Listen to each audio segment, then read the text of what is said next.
Because those 12 properties? I'd owned them for 3 years. My name is Tegan Porter, and I'm about to tell you how my golden child brother tried to steal an inheritance that was never his, only to discover he'd been living in my shadow the entire time. Growing up in the Porter family meant understanding your role early.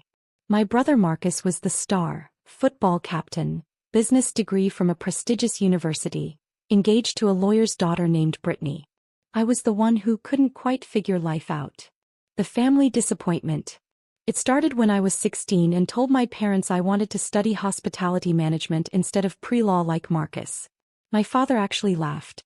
Tegan, be realistic. You're not exactly executive material. Maybe you should focus on finding a nice husband instead. Marcus chimed in at that dinner. Yes, sis. Not everyone can be successful. Some people are just meant to be supportive. I chose a state school for hospitality. They chose not to attend my graduation. The real fracture came when I was 23. I'd been working at a hotel in Miami, learning the business from the ground up. Marcus had just gotten engaged to Brittany and my mother was planning an elaborate engagement party. $40,000 worth of elaborate. Tegan, we need you to contribute, Mom said over the phone. Family helps family. I can contribute maybe $500, I offered. I'm saving for $500? Her voice dripped with disgust. Marcus said you'd be difficult. Your brother is building a real life, Tegan. The least you could do is support him properly. We're asking for $5,000. It's not that much. It was 3 months of my salary. I can't afford that, Mom. Can't or won't. She hung up on me. At the engagement party I wasn't asked to contribute to, I sat at a table in the back with distant cousins I'd met twice. Marcus gave a speech thanking everyone who truly matters, while looking directly past me. Brittany's parents were introduced as the family we always wished we had. The only person who caught my eye that night was Grandpa Harold. He was 81 then, sharp as ever, watching everything with those calculating blue eyes that missed nothing. He gave me a small nod from across the room. After that party, I stopped attending family events unless Grandpa Harold specifically asked me to come. My parents called it abandoning the family. I called it protecting my mental health. I visited Grandpa Harold every Sunday though. We'd have breakfast at his favorite diner, the Early Bird in Coral Springs. He never asked why I wasn't at Marcus's birthday parties or my parents' anniversary celebrations. He just listened while I talked about work, about my dreams of running my own hotel someday. You've got something Marcus never will, Grandpa told me one Sunday morning when I was 25. You understand that respect is earned by doing the work, not by demanding recognition. The family doesn't see it that way, I said. The family sees what they want to see. He sipped his coffee slowly. But I see you, Tegan. I've always seen you. What my family didn't know, what I deliberately never told them, was that the little hotel job I had was actually an assistant manager position at a boutique luxury hotel in Miami Beach. And I was exceptional at it. At 26, I identified a struggling property that was about to go into foreclosure. A beautiful Art Deco building with 45 rooms that just needed vision and capital. I'd been saving aggressively for 3 years, and I'd built relationships with investors through the hotel industry. I bought that property for $2.1 million with a combination of my savings, investor backing, and a commercial loan. My family would have called it reckless. I called it calculated. Within 18 months, I'd transformed it into the Deco Pearl, a 4-star boutique hotel that became the darling of travel magazines. Revenue jumped 340% in the first year. But I never told my family. Why would I? So they could suddenly be interested in my life. So Marcus could give me condescending advice about managing my little hotel? So my parents could find reasons why I owed them money for all those years they invested in raising me? Well, I built my empire in silence. By 29, I owned 4 boutique hotels across South Florida. By 31, I'd expanded to 8 properties with a total portfolio value of $47 million. I employed 340 people, maintained a 4.8-star average rating across all properties, and had been featured in Condé Nast Traveler's 30 Hoteliers Reshaping American Luxury. My family thought I was still working as an assistant manager at some hotel in Miami. I never corrected them. Every time I saw Grandpa Harold, I showed him the real numbers. He'd look at the financial statements and property valuations with pride gleaming in his eyes. "You did this yourself," he'd say. "No one handed you anything." "I learned from watching you," I told him. "You built a real estate portfolio from nothing. You taught me that buildings and land are the only things that hold real value." Grandpa Harold had built his wealth the same way, buying rental properties in Florida before the boom, holding them through the crashes and building steady wealth through discipline and patience.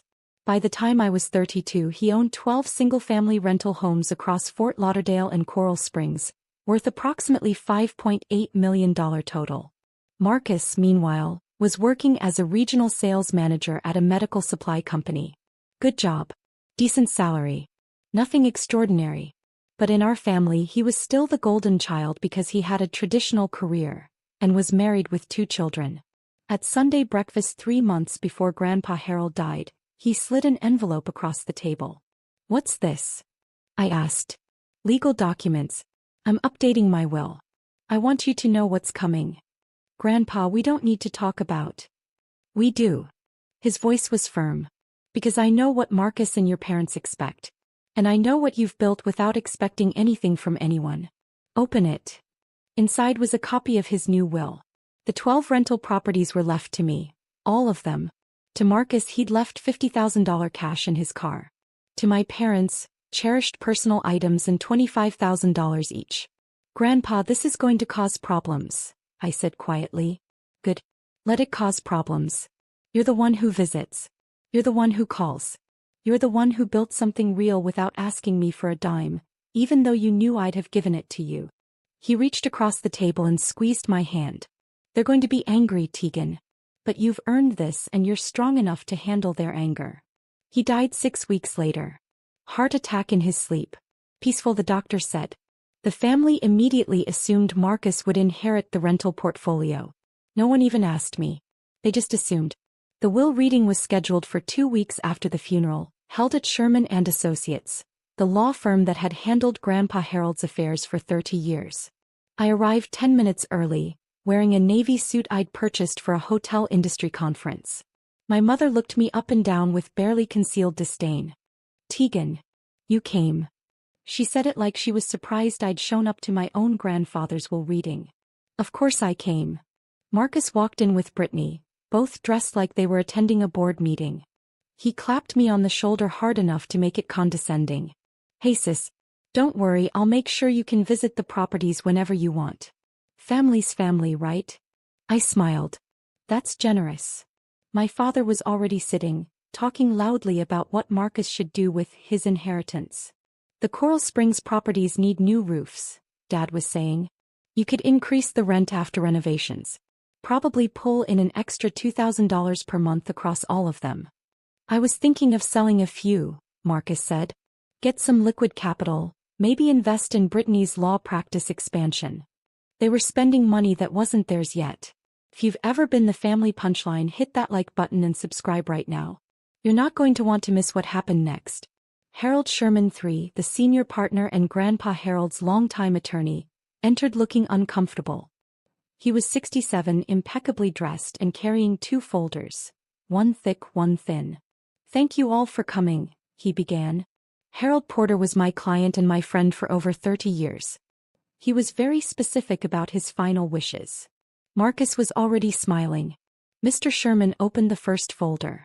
"To my son Robert and daughter-in-law Patricia, I leave all personal effects including my coin collection, war medals and photographs. Additionally, I leave $25,000 each from my savings account." My mother's face tightened. 25,000 wasn't nothing, but it wasn't the millions in property.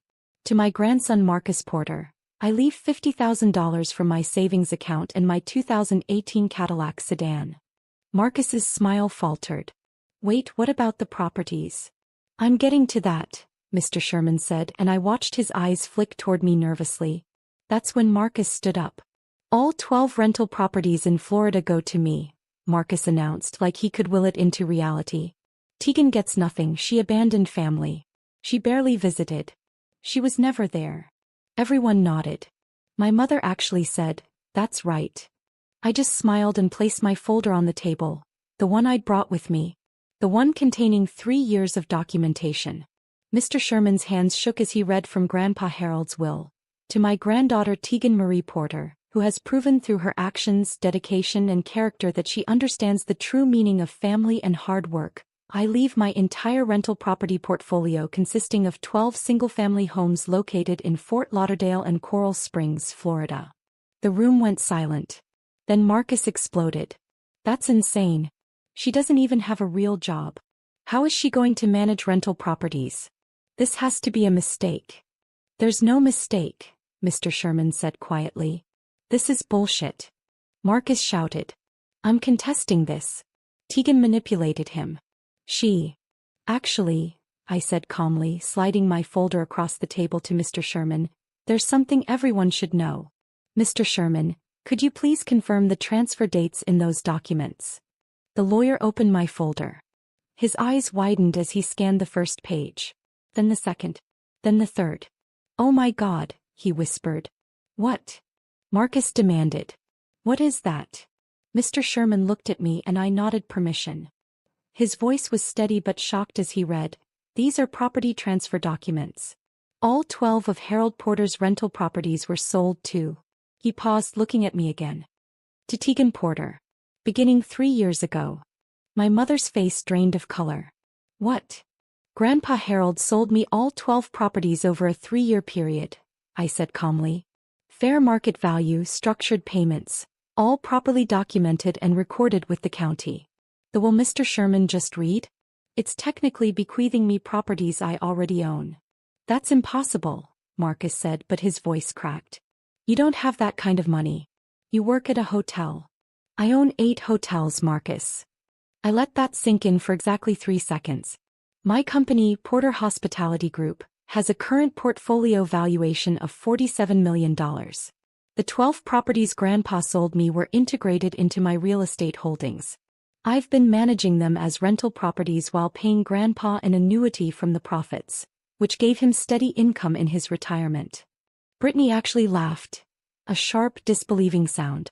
That's absurd. If you were that successful, we'd know about it. I pulled out my phone and turned it to face the room, showing the Forbes website. There was my face in a photograph from 8 months ago. 30 hoteliers under 35 reshaping American luxury. Oh God, my mother whispered. You're lying, Marcus said desperately. Those documents are fake. You forged them to steal from. Mr. Sherman interrupted. Marcus, these documents are real. They were properly notarized, recorded and filed. I have copies in Harold's estate files because he wanted me to have them in case this exact situation occurred. He looked at Marcus with something like pity. Your grandfather sold these properties to Tegan because she was the only one with the capital and competence to maintain them properly. Why? My father's voice was hollow. Why would he do that? Because I visited him every week for 10 years, I said quietly. Because I called him on Wednesdays just to talk. Because when he had surgery, I was the one who drove him to appointments and stayed overnight to make sure he was okay. Because I loved him without wanting anything from him. We loved him too, my mother protested. Did you? When was the last time you had breakfast with him? When was the last time any of you called him just to see how he was doing, not to ask for money or complain about your lives? Silence. You want to know why he sold me those properties? I continued. Because 2 years ago, Marcus, you came to him asking for $80,000 to invest in a friend's startup. Grandpa said no. You called him selfish and didn't speak to him for 7 months. Marcus's face went red. That's not. Mom, you asked him to co-sign a $45,000 loan for a kitchen renovation. When he declined, you told him he was hoarding wealth from his own family.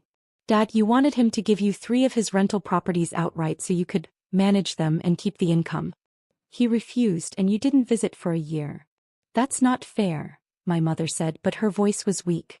Grandpa kept a journal, I said softly. Every interaction. Every phone call. Every request for money. Every holiday he spent alone because you were all too busy. Mr. Sherman, would you like to read from the letter Grandpa left for the family? The lawyer pulled out another document, this one handwritten in Grandpa Harold's distinctive script. He read, To my family, if you are hearing this letter, it means you are confused or angry about my decisions regarding my estate. Let me be clear. I gave my properties to Tegan because she earned them. Not through birthright or expectation but through presence, love, and character. Marcus, you are a good man, but you have always expected success to come from what others give you. Tegan built her success alone, never asking for help, and still made time to be with an old man every week. That is why she has everything. That is why she deserves everything. If you are angry, look inward. I loved you all, but I respected Tegan. There is a difference. My mother was crying. Marcus looked like he'd been punched. Then Brittany spoke up, her lawyer instincts kicking in. This still doesn't add up.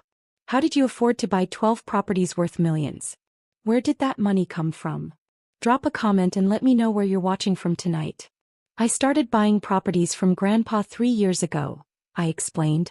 The first 3 I purchased outright from my hotel profits. For the remaining 9, Grandpa held the mortgages himself, seller financing at a fair interest rate. I made monthly payments while managing the properties and sending him the rental income minus expenses. He used that money for his living expenses in retirement. You were paying him? My father asked, stunned. Every month. $1,200 per property on average, plus all rental income. Over 3 years, I paid him approximately $520,000 total. I pulled out another document. Here are the bank transfer records.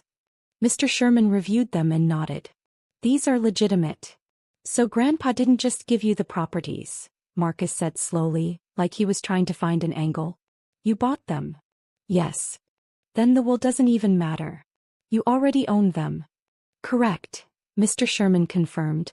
The will was Harold's way of making his intentions publicly clear to the family.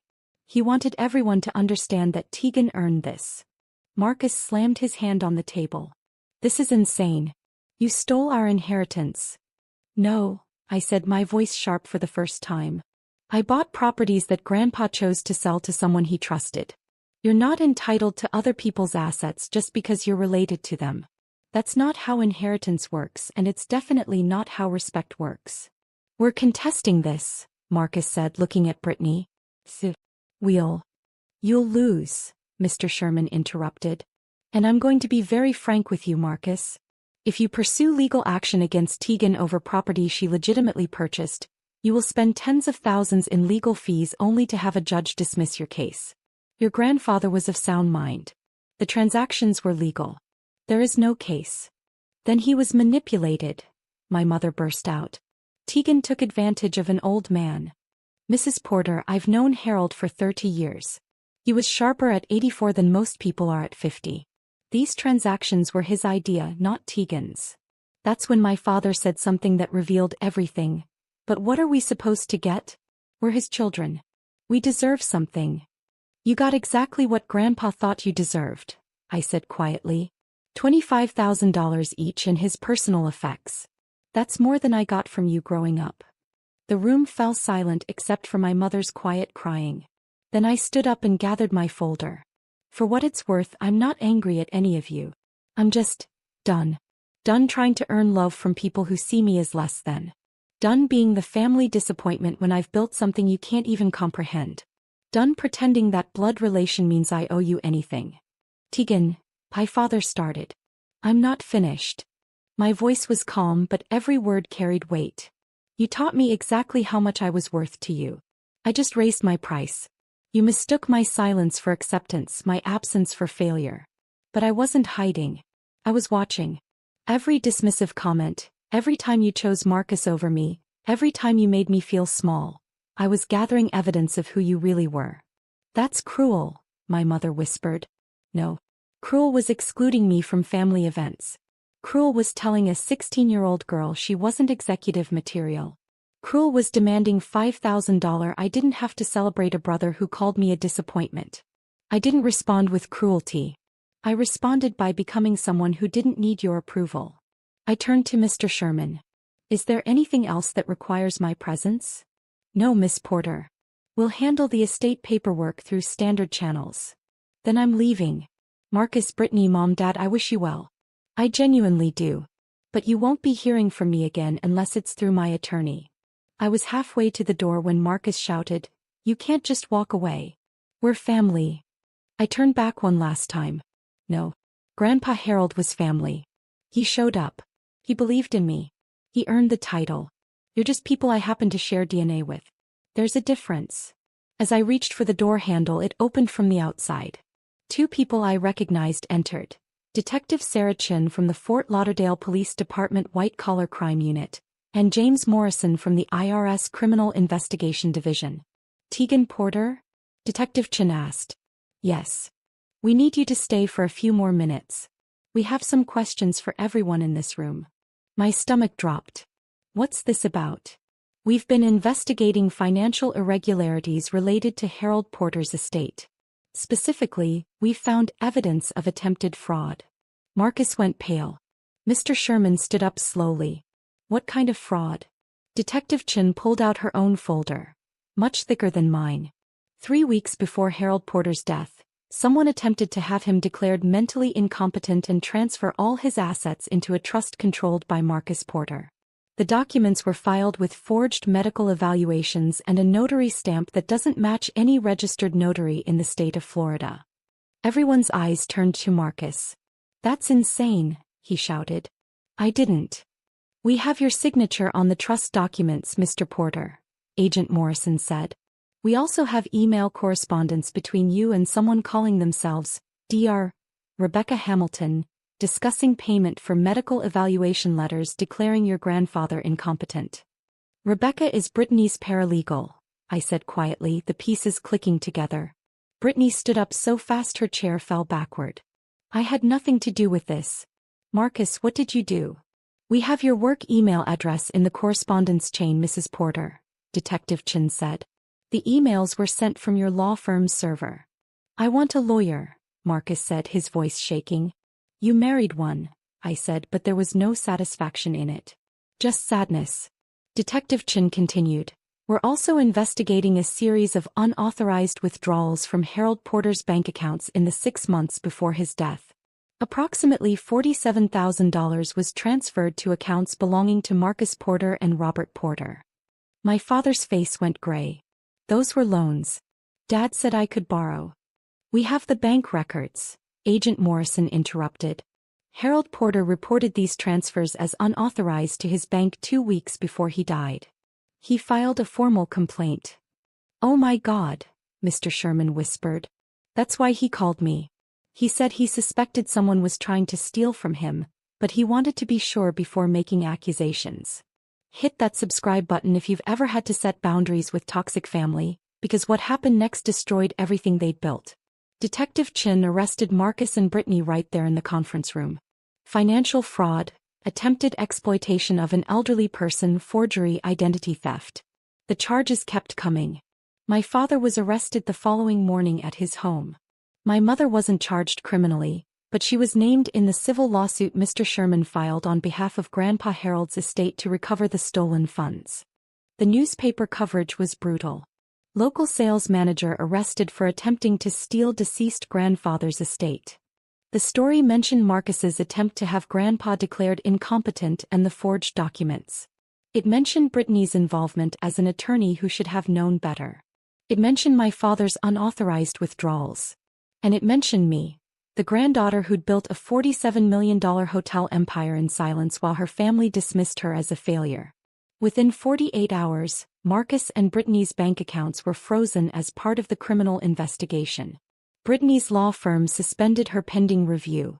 Marcus was fired from his job for conduct unbecoming after his employer saw the arrest on the news. Within a week, they'd listed their house for sale, a desperate attempt to pay legal fees. They couldn't find a buyer at their asking price. The market knew they were desperate. Brittany filed for divorce 3 weeks later. The court papers cited irreparable breakdown of trust and criminal conduct by spouse. She got primary custody of their 2 children and Marcus got supervised visitation. My father pleaded guilty to a reduced charge of financial exploitation of an elderly person. He received 2 years probation, mandatory restitution of $47,000 plus interest, and 500 hours of community service. His reputation in his professional community was destroyed. Marcus went to trial. The evidence was overwhelming: emails, forged documents, financial records, and testimony from Grandpa Harold's actual doctors who stated he was completely mentally competent until the day he died. Marcus was convicted on 6 counts including fraud, forgery, and attempted theft. He was sentenced to 4 years in federal prison. Brittany took a plea deal, testifying against Marcus in exchange for charges against her being reduced to professional misconduct. She was disbarred and sentenced to 1 year in county jail, suspended to probation. Her legal career was over. My mother never apologized to me directly, but she sent a card 6 months later. It said, "I don't expect forgiveness. I just wanted you to know I finally understand what Harold saw in you. I'm sorry I didn't see it too." I never responded. Some wounds are too deep for a greeting card to heal. 2 years after that while reading, I was sitting in my office at the Deco Pearl, my flagship hotel in Miami Beach, when Mr. Sherman called. "Tegan, I wanted to let you know that all the estate proceedings are finally complete. The criminal restitution has been paid and Harold's estate is closed. Thank you for everything, Mr. Sherman. There's one more thing. Harold left a sealed letter for you that I was instructed to deliver only after all the legal proceedings concluded. I have it here whenever you're ready." I met him at his office that afternoon. The envelope was thick, addressed in Grandpa Harold's handwriting, "For Tegan when the dust settles." Inside was a 3-page letter dated 2 weeks before he died. "My dearest Tegan, if you're reading this, it means everything has played out as I suspected it would. Marcus tried something stupid. Your parents probably enabled him. And you've had to endure watching your family self-destruct over greed. I'm sorry you had to see that. But I'm not sorry for the choices I made. I sold you those properties because you were the only person who understood their real value, not as assets to liquidate but as foundations for building something lasting. You proved that you could build wealth through intelligence, hard work, and patience. You never asked me for shortcuts or handouts. You earned every single thing you have. Marcus was raised to believe he deserved success. You were raised to believe you had to earn it. Only one of those philosophies builds character. I know you'll feel guilty when Marcus faces consequences. I know you'll wonder if you should have handled things differently. Don't. His choices led to his consequences. Your only responsibility was to protect yourself and what you built. The properties are yours. The hotel empire is yours. But more importantly, the life you've built without needing anyone's approval. That's yours too. That's the real inheritance. Keep building, Tegan. Keep being the person who shows up. Keep proving that strength doesn't require cruelty and success doesn't require validation. You already made me prouder than Marcus ever could because you did it yourself. All my love, Grandpa Harold. I left you one more thing. Check with Sherman about the storage unit key. It's the Art Deco furniture collection I promised you'd appreciate someday. It'll be perfect for that hotel lobby you were designing. I cried reading that letter. Not sad tears, grateful ones. The furniture collection was worth $180,000 and absolutely perfect for the Deco Pearl's lobby renovation. Grandpa had known I'd need it before I did. Today I own 14 boutique hotels across Florida and Georgia. Porter Hospitality Group employs 520 people and has a portfolio valuation of $89 million. We're expanding into Charleston next year. The 12 rental properties Grandpa sold me are still part of my real estate holdings, professionally managed and providing steady income. I kept them because they remind me where I came from and who believed in me when no one else did. Marcus got out of prison 8 months ago. He's working as a night manager at a discount furniture warehouse. We have no contact. Brittany moved to North Carolina and works as a paralegal under her maiden name. She sends me Christmas cards with photos of my niece and nephew. I send them gifts but I don't respond otherwise. My parents sold their house to pay legal fees and restitution. They live in a modest apartment now. My father's health declined after the probation ended. They're not struggling but they're not comfortable either. I don't wish ill on any of them. But I don't have room in my life for people who only valued me when they thought I could give them something. Last month I had dinner with Mr. Sherman and his wife at the Deco Pearl. We toasted to Grandpa Harold's memory with his favorite bourbon. He'd be so proud, Mr. Sherman said. You turned his faith in you into an empire. I just followed his example, I said. Build something real. Show up for people who matter. Never apologize for being successful. And never let anyone make you feel small, he added. Never again, I agreed. If you've ever had to walk away to save yourself, tell me your story in the comments. What would you have done? Does any of this feel familiar? And if you've ever been underestimated by the people who should have believed in you most, hit that like button because you're not alone. You never were.